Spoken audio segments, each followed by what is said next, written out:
오늘 본문에 우리가 잘 알고 있는 산상수훈에서부터 시작되고 있는 걸 볼 수가 있습니다. 예수님께서 무리와 함께 산에 올라가셔서 앉으시고 그곳에서 말씀을 시작하셨던 걸 볼 수가 있습니다. 이때 무리들 속에 있던 이 제자들이 예수님께 나아온다라고 얘기하고 있습니다. 이 제자들의 태도이죠. 마태복음 5장 1절 말씀 함께 보도록 하겠습니다. 먼저 시작. 그때 예수께서 많은 무리를 보시고 산에 올라가 앉으시자 그의 제자들이 다가왔습니다. 네, 아멘. 네, 예수님께서 말씀을 가르치기 위해서 산에 올라가 앉으셨을 때 제자들이 했던 건 뭐냐면 예수님께 다가왔다는 겁니다. 나아왔다는 것이죠. 제자는 누구입니까, 여러분? 제자는 하나님 말씀 앞으로 나오는 사람, 그 사람이 제자입니다. 무리 중에 섞여 있죠. 네, 많은 사람들 안에 모여 있습니다. 그 중에 한 사람이 아니라 여러분, 하나님 말씀을 사모함으로 나온 그 사람이 진정한 예수님의 제자였던 것을 볼 수가 있습니다. 제자는 주의 말씀을 사모함으로 나아가는 사람이라고 했습니다. 저는 예배자도 마찬가지라고 생각합니다. 많은 무리들이 모여있는 이곳에 진정한 예배자는 하나님을 사모함으로 갈망함으로 이 예배의 자리를 찾는 것이라고 저는 믿습니다.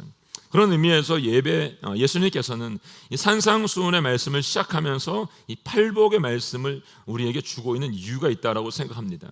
이 팔복의 말씀이 제자들에게 가져야 될 마음의 태도이기 때문에 그렇습니다. 특별히 이 팔복의 말씀이 저와 여러분에게는 예배자가 가져야 될 8가지의 마음의 태도와 중심이라고 저는 보고 싶습니다. 그래서 오늘 말씀을 통해서 저와 여러분이 진정한 예배자의 삶을 어떻게 살아낼 것인가에 대해서 함께 보고 싶습니다. 오늘은 예배자가 가져야 될 마음의 태도 중에 온유한 마음을 함께 나눠보도록 하겠습니다. 그래서 5절 말씀 먼저 함께 읽어보겠습니다. 5절 말씀 시작.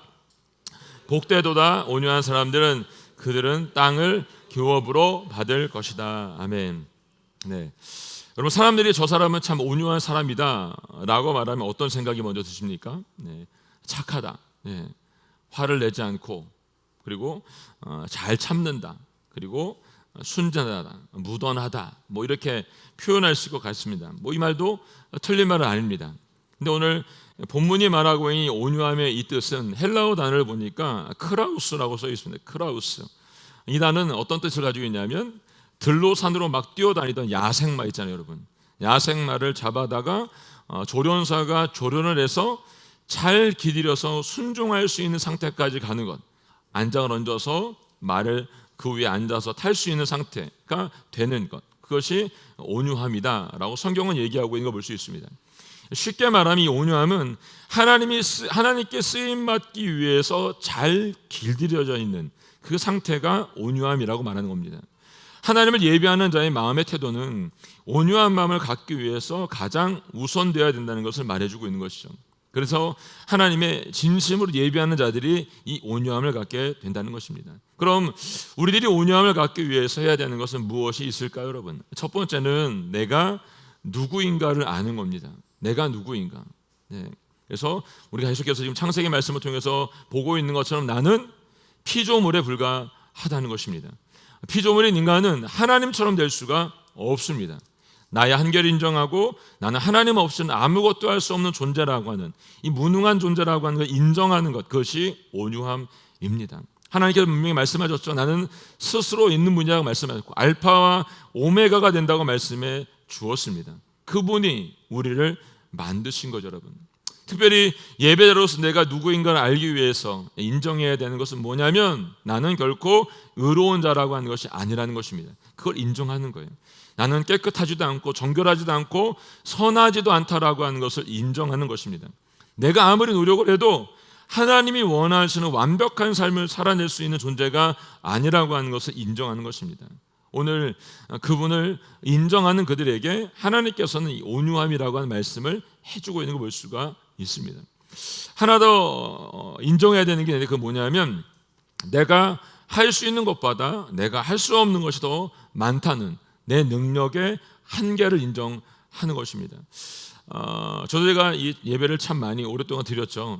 찬양 인도도 오랫동안 했었고 예배 전체를 진행해 보았습니다. 근데 가끔 보면 어떤 사람이 있냐면 우리가 앉아서는 안 되는 자리에 앉아 있는 사람이 가끔 나올 때가 있습니다. 그 예배의 주인님이 하나님이시고 그 영광을 받으실 분이 하나님이신데 자기의 능력으로 그곳에 왔다고 생각하니까 그 영광을 그 사람이 다 받고 있는 거죠. 하나님은 그 예배를 결코 기뻐하지 않으시고 절대로도 받지도 않으십니다. 꼭 이걸 여러분 기억하세요. 내 힘으로도 내 능력으로 그 자리에 있는 게 아닙니다. 여러분과 제가 지금 이 자리에 와 있는 이것조차도 내가 할 수 있는 게 아니라는 것입니다. 내가 예배자로 내가 그 자리에 있는 것, 그래서 여러분 내가 힘을 뺄 때 가능합니다. 나의 힘으로 할 수 있는 것이 아무것도 없음을 인정할 때 이것이 시작이 된다는 것입니다. 이것을 인정할 때 비로소 진정한 예배자가 될 수 있고 비로소 온유한 예배자로서 주님 앞에 부름을 받을 수 있는 것입니다. 물론 각자 가지고 있는 달란트가 다르고 은사도 다릅니다. 그렇지만 하나님 앞에서는 다 같은 존재라는 것이죠. 하나님 볼 때 여러분 우리 모두는 도토리 키재기 하고 있는 거예요, 여러분. 그럼에도 불구하고 자신의 능력을, 자신의 재주를 자신이 조금 아는 것으로 자신의 신앙 연수를 가지고 소리를 내는 분들이 가끔 우리 주변에 있을 때가 있습니다. 그럼 우리가 그때 어떻게 될까요, 여러분? 어떻게 될까요? 네? 그냥 두시면 됩니다. 그냥. 네. 거기에 여러분 반응하지 마세요. 네. 왜 그렇죠, 여러분? 지난 시간에 함께 봤잖아요. 하나님께서 어떻게 한다 그랬죠? 다 보고 계시더래요. 다 보고 계세요. 네. 여러분들이 뭘 하지 않아도 그 하나님께 다 보고 계시기 때문에 그 하나님이 알아서 해주실 거예요, 여러분. 네, 여러분 좀 불편하면 불편한 대로 계시면 되세요, 여러분. 우리가 여러분 능력이 있으면 얼마나 있겠어요, 여러분. 우리가 여러분 신앙이 좋으면 얼마나 좋겠어요. 우리가 믿음이 좋으면 얼마나 좋겠어요, 여러분. 우리가 알면 얼마나 알겠습니까, 여러분. 하나님 보시기엔 여러분 다 똑같아요. 여전히 부족하고 여전히 못난 나의 모습, 그것이 주님 앞에 다 똑같다는 것입니다. 이 한계를 알고 주님께 엎드리는 자, 그가 바로 온유한 자라는 것입니다. 하나님, 나는 내세울 것이 하나도 없습니다. 그저 하나님 앞에 모든 것이 드러나게 해주시고 하나님이 쓰시기 편한 도구가 될 수 있도록 하나님 나를 사용해 주십시오 라고 한 고백이 우리 가운데 있어야 되는 거죠. 이렇게 온유함으로 주님을 찾는 예배자를 오늘도 하나님은 기뻐하신다는 것입니다. 또 온유한 들들이 가져야 되는 특징 중에 하나는 여러분 겸손입니다. 하나님은 겸손한 사람을 좋아하세요, 여러분. 아주 좋아하십니다. 반면에 하나님은 교만한 사람을 아주 싫어하십니다. 여러분 잠언 읽어보면 알잖아요, 여러분. 잠언서 읽어보면 이 교만과 이 겸손에 대해서 얼마나 많이 써놨는지 모릅니다, 여러분. 한번 찾아서 보세요. 거의 장마다 다 있습니다. 그래서 제가 한 말씀 오늘 찾아서 읽어볼게요. 잠언 18장 12절 말씀 이렇게 되어 있습니다. 사람의 마음이 교만하면 파멸이 뒤따르지만 겸손하면 영광이 뒤따른다. 아멘. 예. 교만하면 여러분 파멸이 뒤따른답니다. 그렇지만 겸손하면 하나님의 영광이 그 안에 뒤따라간다라고 말씀하고 있습니다. 겸손한 사람이 하나님의 영광 가운데 예배할 수 있는 거죠, 여러분. 반면에 교만한 사람의 예배는 하나님이 받지 않으신다는 겁니다, 여러분. 왜냐하면 예배는 하나님을 높이는 것이지 나를 높이는 것이 아니기 때문에 그렇습니다. 이번 마리아행전 때 우리 그 아시아 연합신대 부총장님 되신 분이 말씀하신 것 중에 제가 지금도 기억에 남는 게 하나 있는데 그게 뭐냐면 하나님께서 40년 후에 이스라엘 백성들의 예배에 대해서 평가하실 때 뭐라고 말씀하셨냐면 그들의 예배를 받지 않았다는 거예요. 그들이 매일매일 40년을 하루도 안 빼놓고 매일매일 예배했는데 그 예배를 받지 않았대요. 왜 안 받았다 그랬죠, 여러분? 생각나시나요? 여성 우리 마리아행전 갔다 오신 분들 벌써 다 까먹으셨어요? 아 정말 네, 얼마 되지도 않았는데 그랬군요. 왜 그 예배를 40년 동안 매일매일 드렸는데 안 받았냐면 여러분 그들이 매일매일 불평했거든요.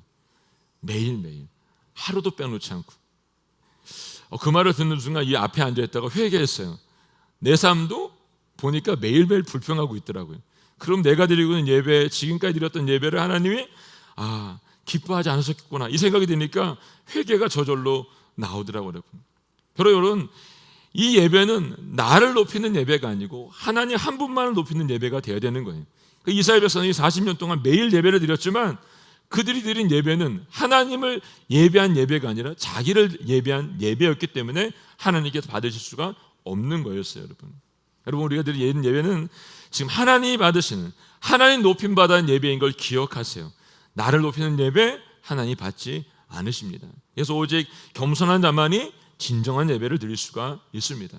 오늘 예배에 참석한 우리 모두에게 하나님의 자신 예배가 될 수 있기를 예수님의 이름으로 선포합니다. 어떻게 하면 이런 예배를 드릴 수 있을까요, 여러분? 하나만 잘하면 돼요. 하나만, 여러분. 하나만. 뭐냐면 힘 빼기만 잘하면 돼요. 힘 빼기. 따라해볼까요? 힘 빼기. 여러분 힘을 빼세요. 힘을 빼고 그냥 거기 가만히 계시면 됩니다. 전심으로 찬양해. 전심으로 찬양하면 되고, 여러분 온 마음을 다하면 온 마음을 다하면 됩니다. 여러분 오늘 아까 찬양 불렀던 거죠. 다윗처럼 춤을 추라 그랬잖아요. 여러분 다윗처럼 춤추는 계세요? 여러분 다윗이 춤췄을 때 어땠을까요? 여러분 다윗이 춤췄을 때 그건 여러분 주변이 아무것도 안 보인 거예요. 그건 여러분 사람들이 시기하거나 질투 이게 중요한 것이 아니라 지금 내가 누구를 바라보고 있느냐 그게 중요한 거예요. 그 예배를 드렸던 그 다윗은 법궤가 들어오는 그 순간에 자기의 온 몸을 다해서 예배를 드린 거죠.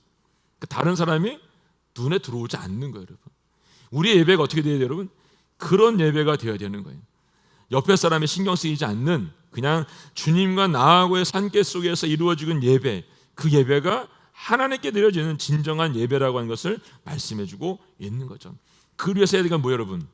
우리가 힘 빼기만 잘하면 돼요. 힘 빼기만. 하나님 앞에서 자신의 힘을 빼셔야 되는 거죠. 우리가 주먹을 쥐고 있으면 여러분 어떻게 될까요? 주먹을 쥐고 있으면 여러분 이 피는 게 힘이 들어요. 하나님도 여러분 주먹 쥐고 내가 하겠다고 하는 사람 그 예배를 쓸 수가 없는 거예요. 여러분 성경에 이런 사람 많았잖아요. 여러분 그들은 주먹 쥐고 해서 쓸 수가 없었어요. 근데 그들이 쓰임 받을 수 있었던 데가 어디냐면 자신의 힘을 빼고 모두가 온유한 사람이 됐을 때, 그 힘을 뺐을 때 비로소 하나님께서 그 온유한 사람을 하나님께서 쓰셨던 걸 볼 수가 있습니다. 제가 어제 말씀을 준비하면서 생각해 보니까 하나님이 불렀던 때들을 보니까 다들 나이가 많이 먹어서 불렀더라고 보니까요. 성경에 보니까 여러분 그만큼의 시간들이 필요했던 것 같아요. 보니까 여러분 그런데 그들이 힘을 빼지 않으면 하나님이 쓸 수가 없기 때문에 하나님이 그 힘을 빼기 위해서 그 시간만큼 필요했다는 겁니다. 야생마처럼 자기가 하겠다고 하면 쓸 수가 없는 거예요. 여러분 그렇지만 하나님 앞에 잘 길들여져서 내가 정말 멋있게 주님 앞에 쓰일 수 있는 것, 그것이 내가 겸손함으로 내가 힘을 뺄 때 가능하다는 것입니다. 자신의 힘으로 하겠다고 하는 사람들 하나님은 결코 쓰지 않으세요. 여러분 성경에서 신구약에서 여러분 대표적인 두 사람을 저에게 뽑으라고 하면 저는 구약에서는 모세를 뽑고 싶고 신약에서는 사도 바울을 뽑고 싶어요. 둘 다 다혈질이죠. 열정적인 사람이에요. 둘 다 여러분 사람도 때려 죽이고 잡아보겠다고 다메섹까지도 가고 막 이런 열정 있는 사람들. 일단 일 정해지면 쭉 가야 되는 사람이 이 두 사람이었어요. 여러분 모세만 봐도 알 수 있죠. 여러분 자신이 뭔가 할 수 있다라고 생각하고 자기의 힘으로 밀어붙이고 나갔죠. 그때 하나님 어떻게 하십니까? 가만히 계세요. 여러분 그래 어떻게 하나 보자 이러고 계시는 거죠. 결코 사용하지 않습니다. 오히려 그가 힘을 가지고 뭔가 하겠다고 했더니 어떻게 했어요? 궁정에서 쫓겨나고 그가 안전하다고 생각했던 그거에 쫓겨나서 도망자의 신세가 됩니다. 그리고 미디안에서 몇 년? 40년을 양치며 살았습니다. 40년을 스스로 아무것도 할 수 없는 삶이 되고 언제 자신이 그런 꿈을 꾸었는지 잊어버리고 언제 자신에게 그런 힘이 있었는지도 잊어버렸을 때 그때 하나님이 찾아오세요. 참 희한하죠. 우리들의 상식과 하나님의 계획이 늘 다른 걸 볼 때가 많습니다. 세상으로 방법을 하자면 모세가 40세의 왕자로 있을 때 힘이 넘치고 말도 능하고 능력도 다 갖추고 있을 때 쓰면 얼마나 좋아요. 여러분 그게 우리 인간적인 세상적인 방법의 생각이죠. 그렇지만 하나님의 방법은 인간 방법과 다르다는 거예요. 여러분 모세가 결국 하나님 부르심을 받았던 나이가 몇 살이에요? 80이다. 80세 세상으로 말하면 은퇴한 나이죠. 여러분 은퇴 노년을 정말 그 자녀들과 함께 보내면서 주님 부르실 날을 기다리고 있을 때잖아요. 여러분 그럴 때 하나님께서 모세에게 찾아오셨습니다. 왜 80세였을까요? 왜? 왜냐하면 여러분 모세가 힘이 다 빠졌기 때문에 그래요. 다 빠졌어요. 그리고 교만했던 자신의 모습이 다 끊어져 버렸어요. 그리고 비로소 온유해졌기 때문에 글을 쓰신 겁니다. 저는 오늘 여러분과 저에게도 이 교만한 힘이 다 빠져나갈 수 있기를 주님으로 축원합니다. 하나님의 타이밍과 우리의 타이밍이 달라서 이해할 수 없을 때가 너무너무 많잖아요. 여러분 근데 중요한 건 뭐예요? 여러분 그 타이밍은 언제나 정확하다는 거죠. 그게 중요한 거예요, 여러분. 내 타이밍과 하나님의 타이밍은 언제나 다른 것 같은데 결국 하나님의 타이밍을 이루어진 걸 보게 되면 그 타이밍은 늘 정확했다는 거예요, 여러분. 아마 모세도 가시떨보 나무에서 주님의 글을 불렀을 때 이해가 되지 않았겠죠. 아마 이렇게 말했을 것 같아요. 나를? 왜? 지금? 이라고 아마 생각했을 것 같아요, 여러분. 그 많은 세월 놔두고 지금 와서 왜 나냐고 라고 말했을 것 같아요, 여러분. 왜 그랬어요, 여러분? 늙어서 힘 다 빠지고 양하고 40년 동안 말하고 살아가지고 말주변이 없는 거예요, 여러분. 말도 여러분, 사람들 만나서 말을 해야 말이 늦는 거지. 양하고 40년 살아보세요, 여러분. 말이 얼마나 늘겠어요, 여러분. 말할 줄 모릅니다, 여러분. 그 나중에 말주변 없다고 얼마나 말을 많이 해요, 모세가. 양치기잖아요, 양치기. 양치기 주제에 지금 왕한테 가서 애구방을 만나라고 하는데 이게 도대체 맞지 않는 말이에요, 여러분. 그러니까 도대체 자기는 할 수 없다라고 말하고 있는 거죠, 여러분.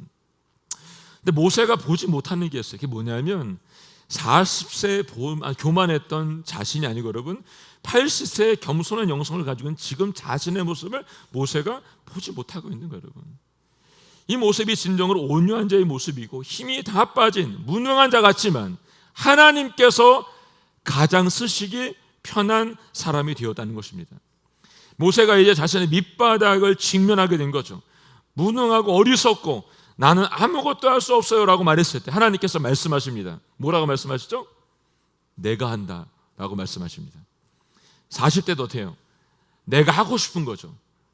내가 하고 싶어서 뭔가를 했잖아요, 여러분. 지금 아무것도 할 수 없다고 말하니까 그때 하나님이 말씀하신 건 내가 하겠다라고 말씀하신 겁니다. 진정한 예배자는 여러분 내가 하는 게 아닙니다, 여러분. 여러분들이 이곳에 예배드리는 이것도 내가 하는 게 아니죠, 여러분. 나는 하나님 앞에 나를 드리면 됩니다. 그러면 하나님께서 하실 일을 하고 하실 일을 우리가 보게 되는 것입니다. 이 모든 계획을 이루실 분, 그분이 바로 하나님이시기 때문에 그래요, 여러분.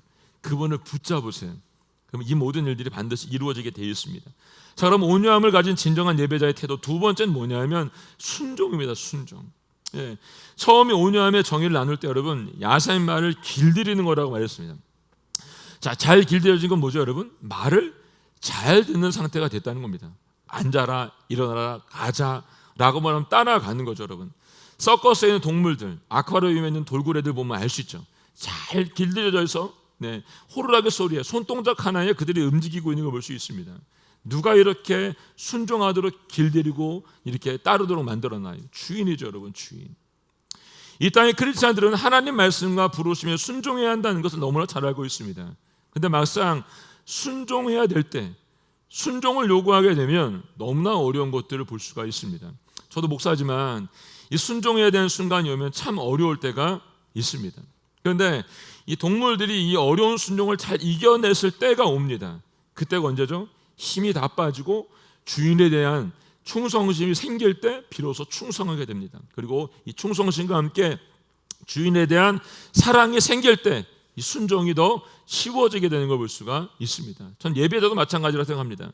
자신의 힘을 빼고 그리고 하나님에 대한 충성심과 사랑을 깨닫게 될 때 비로소 주님의 임재를 더 깊이 느낄 수 있다라고 생각합니다. 이 경험을 우리 모두가 할 수 있기를 주님의 이름으로 축원합니다. 자, 온유함을 가진 진정한 예배자 세 번째는 하나님의 능력을 가진 예배자입니다. 내 능력이 아니고 여러분 하나님의 능력을 가진 예배자가 진정한 온유자입니다. 이 하나님의 능력을 가진 예배자는 자기에게는 이 능력이 없음을 어떻게 해요? 또 인정하는 겁니다. 그럴 때 비로소 하나님의 그 능력이 내게 임하게 되는 것입니다. 사랑하는 여러분, 하나님의 이 능력이 실제로 우리 모두의 삶에도 나타나기를 저는 원합니다. 언제 능력이 나타날까요? 내가 하나님 말씀과 부르심 앞에서 겸손하게 순종할 때 하나님의 능력이 비로소 내게 나타나게 되어 있습니다. 아브라함은 어땠죠, 여러분? 아브라함의 삶 속에 여러분 순종함으로 100세의 그 능력이 나와서 100세. 모세의 삶 속에 홍해가 갈라지고 여러분 만나가 내려오고 불기둥과 구름기둥과 능력이 나타나고 바위가 갈라져 물이 나오는 이외에도 수많은 능력이 나타났죠, 여러분. 왜 나타났죠, 여러분? 그가 순종했기 때문에 나타난 거예요, 여러분. 다윗이 광야에서 순종하고 사울을 죽이지 않고 순종하고 그 순종을 통해 하나님께서 그에게 왕으로서의 능력을 주었던 것을 볼 수 있습니다. 여러분, 왜 우리에게는 이런 능력이 나타나지 않고 있을까요, 여러분? 여러분, 우리는 온전한 순종을 하고 있지 않기 때문에 그래요. 온전한 순종을. 여호수아 3장을 보면 여러분, 이스라엘 백성들이 요단강을 건너는 장면이 나와요. 여러분, 이 장면에 보면 요단강이 여러분 추수할 때가 돼서 물이 강둑까지 차 있다라고 말합니다. 이게 범람하기 일보 직전이죠. 그런데 하나님께서 뭐라고 말씀하시냐면 제사장들로 하여금 궤를 메고 요단강을 건너라 라고 말씀을 하십니다. 그 말을 듣는 많은 사람들은 이랬겠죠. 물을 그냥 이 강둑까지 차 있는 물을 혼자 그냥 맨몸으로 건너가도 힘든데 그 언약궤를 메고 가라 그러면 이걸 가능한가라는 상식이 이런 얘기를 했을 것 같아요, 여러분. 근데 여호수아는 어떻게 하죠? 이 명령을 내립니다. 그리고 제사장들은 그 명령을 따릅니다. 그 순종이 있을 때 어떻게 됐습니까? 물이 멈춰서는 역사가 나타나게 된 겁니다. 중요한 건 뭡니까, 여러분? 믿음으로 순종할 때, 발을 내디딜 때 하나님의 역사를 볼 수 있게 된다는 겁니다. 왜 우리 신앙에 이런 기적이 안 일어날까요, 여러분? 기도만 하고 있기 때문에 그래요, 여러분. 예배만 드리고 있기 때문에 그래요, 여러분. 금식하고 철야만 하고 있기 때문에 그래요, 여러분. 강 앞에서, 문자 앞에서 갈라지라고 소리만 외치고 있기 때문에 여러분, 요단강이 절대로 갈라지지 않는 거죠. 언제 갈라진다고 여러분? 발을 내디딜 때 갈라지는 겁니다, 여러분. 여러분, 작정기도 하고 금식기도 하고 철야기도 하고 여러분 산기도 하지 말라는 게 아니에요, 여러분. 여러분들이 기도하시고 여러분들의 발을 내디딜 때, 순종할 때 그 역사가 일어나게 된다는 것입니다. 저도 제 삶을 돌아볼 때 이 수많은 굴곡과 어려움의 순간들이 참 많이 있었습니다. 그때마다 저도 금식하고 눈물로 기도하고 철야하고 산기도 저도 무지하게 많이 갔습니다. 근데 여러분, 그때 기억한 게 있습니다. 뭐냐면 순종입니다. 순종. 내가 발을 내디딜 때 그 역사를 보게 된다는 겁니다. 하나님의 역사는 제가 기도를 많이 해서 제가 금식을 하고 예배를 뜨겁게 드리기 때문에 일어난 것이 아니라 순종했기 때문에, 그 발을 내디뎠기 때문에 일어나게 된 것입니다. 믿음의 걸음이 우리에게 이 놀라운 역사를 보게 한다는 것입니다. 가끔 기도하는 분들 중에 이런 기도하시는 분들이 계시죠. 하나님, 응답해 주시면, 제게 주시면 제가 할게요 라고 이렇게 합니다. 여러분 기도를 잘못하고 계신 거예요. 여러분, 하나님은 늘 선순종 후조치입니다. 여러분, 선순종 후조치. 따라해 볼까요? 선순종 후조치. 잊지 마세요. 거꾸로 기도하지 마세요. 거꾸로. 우리가 믿음의 순종을 해야 하나님의 기적을 맛볼 수가 있는 거예요. 그래서 로마서 1장 17절 말씀에 이렇게 말하잖아요. 의인은 믿음으로 살 것이다. 히브리서 11장 6절 말씀에 믿음이 없이는 하나님의 기쁘시게 할 수 없습니다. 그럼 하나님께 나아가는 사람은 하나님의 계신 것과 하나님의 그분을 간절히 찾는 사람에게 상 주시는 분임을 믿어야 합니다. 아멘. 하나님 그분을 찾는 자들, 간절히 찾는 자들에게 주신다라고 말씀해주고 있는 것이죠. 이걸 믿으세요.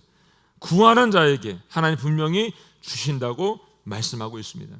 이 시간 한번 잠시 여러분 스스로 돌아보고 생각해 보세요. 지금 여러분 생각이 안 나면 집에 가서 꼭 한번 생각해 보세요. 지금 나는 하나님과 밀당하고 있지 않은지. 지금 밀고 땡기고, 이거 주면 제가 하고 뭐 이렇게 하는 거 여러분 하고 있다고 한다면 이제 그만하세요. 그건 그만하시라고요. 믿음의 결단을 오늘 하셔야 그 역사를 볼 수가 있게 되는 겁니다. 저는 오늘 그 밀당을 멈추고 여러분 모두가 믿음의 결단을 할 수 있기를 주님의 이름으로 축원합니다. 이런 사람에게 하나님께서 어떻게 한다고요? 능력을 주신다라고 말씀하고 있습니다. 저는 여러분의 삶 속에 오늘 이후로 능력을 달라고 쫓아가는 인생이 아니라 여러분에게 이 능력이 따라오는 삶이 되기를 축원합니다. 이제 마지막으로 예배자가 가져야 될 온유한 마음은 그냥 만들어지는 게 아니라고 보니까 이게 그냥 만들어지지 않아요. 처음에 시작할 때 온유함은 잘 길들여진 상태라고 말했잖아요. 야생마를 길들이려면 반드시 뭐가 필요합니까? 훈련의 과정이 필요해요.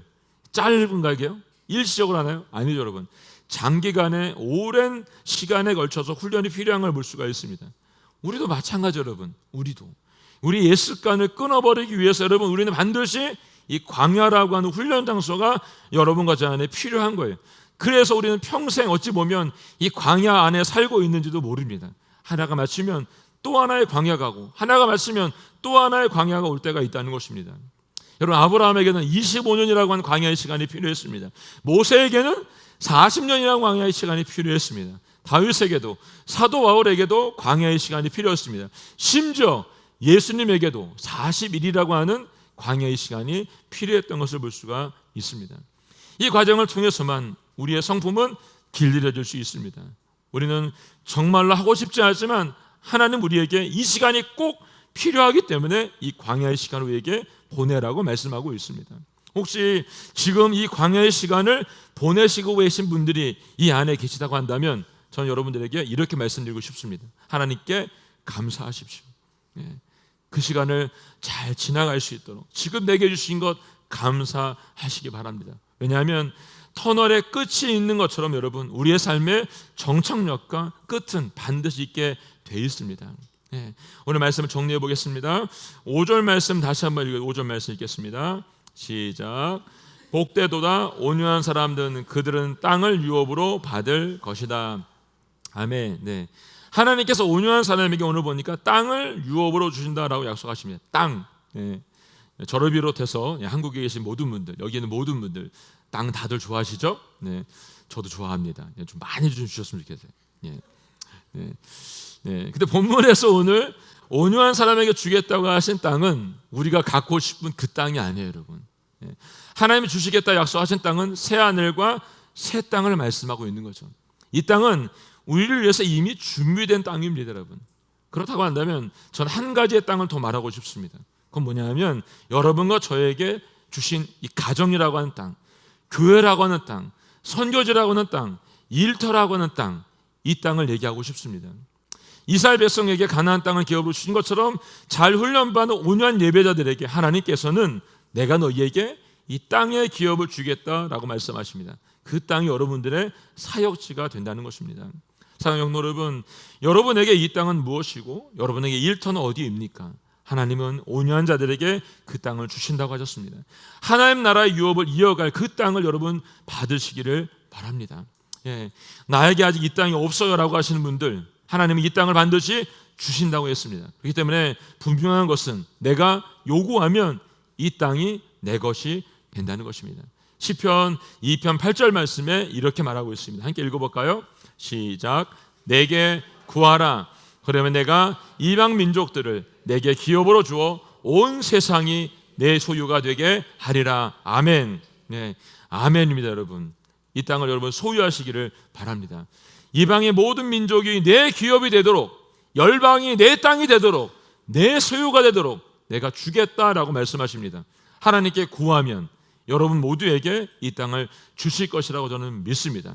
먼저 우리가 속해 있는 가정에서, 교회에서, 일터에서 이 삶을 살아낼 수 있기를 바랍니다. 그리고 우리가 눈을 넓혀서 이제 여름에 아울렛을 떠나게 됐는데 여러분들이 가는 그 땅에서 여러분 보고 오세요. 해외든 국내든 상관없이 여러분 그 땅에서 여러분 하나님이 주신 땅이 무엇인지, 내게 주어진 사역지가 무엇인지 기도하고 그 땅을 밟수기를 예수님이 축원합니다. 함께 찬양하고 기도하도록 하겠습니다. 오늘 찬양은 지금 서 있는 이곳에서 높임을 받으소서. 내가 밟는 땅 주님의 땅이니 하늘이 주의 이름을 높이며 넓은 바다가 주를 노래합니다. 모든 만물이 주님을 경배하고 모든 입술이 주님을 찬양합니다. 하나님, 우리가 주님의 도구가 되게 하여 주시옵소서. 이 찬양을 주님 앞에 올려드리며 기도하겠습니다.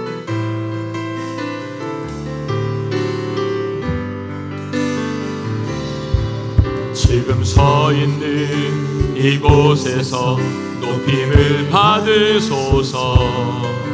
내가 밟는 땅 주님의 땅이니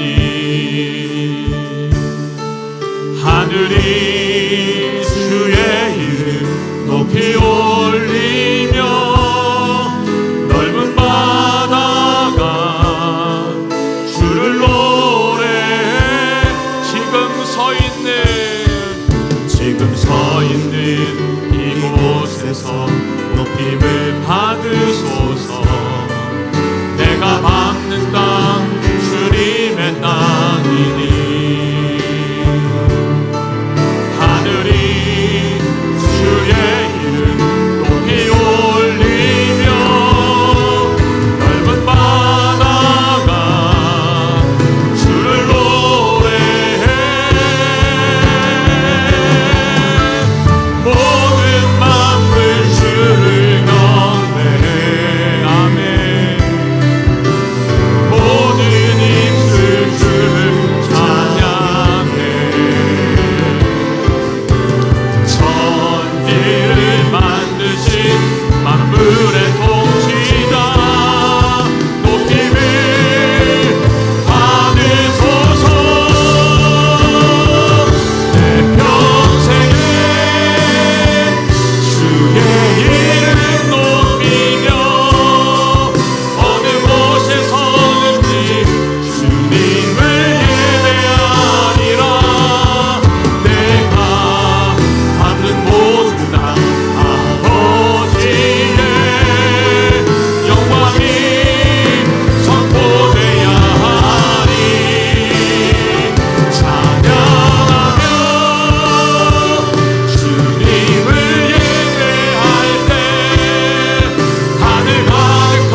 곳에서 높임을 받은 내가 밟는 모든 땅이 아멘 주님의 땅 아멘 하늘이 주의 이름 높이 올리며 붉은 바다가 주를 노래해 아멘 모든 만물 주 영배 모든 입술 주를 찬양해 천지를 만드신 만물의 통치자 높임을 받으소서 내 평생에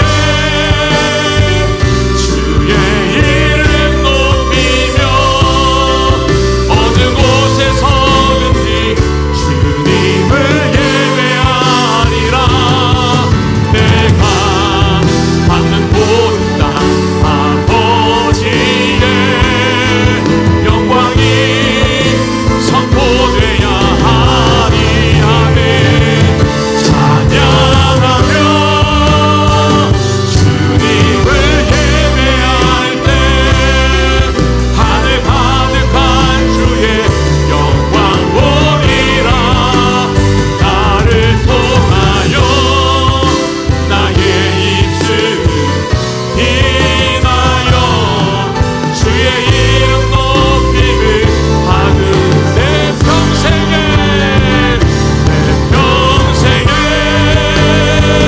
주의 이름 높이며 어느 곳에 서든지 주님을 예배하리라 내가 받는 모든 땅 아버지의 영광이 선포되어야 하리 아멘 찬양하며 주님을 예배할 때 하늘 가득한 주의 영광 보리라 나를 통하여 나의 입술을 인하여 주의 이름 높임을 받은 두 손 높이 들고 이 산길을 아멘 내게 주소서 그날에 주께서 말씀하신 이제 내가 주님의 이름으로 이 땅을 취하리니 이 산길을 아멘 내게 주소서 그날에 주께서 말씀하신 이제 내가 주님의 이름으로 이 땅을 취하리 이 산들을 내게 주소서 그날에 주께서 말씀하신 이제 내가 주님의 이름으로 이 땅을 취하리니 이 산길을 내게 주소서 그날에 주께서 말씀하신 이제 내가 주님의 이름으로 이 땅을 취하리니 이 산지를 내게 주소서 그날에 주께서 말씀하신 이제 내가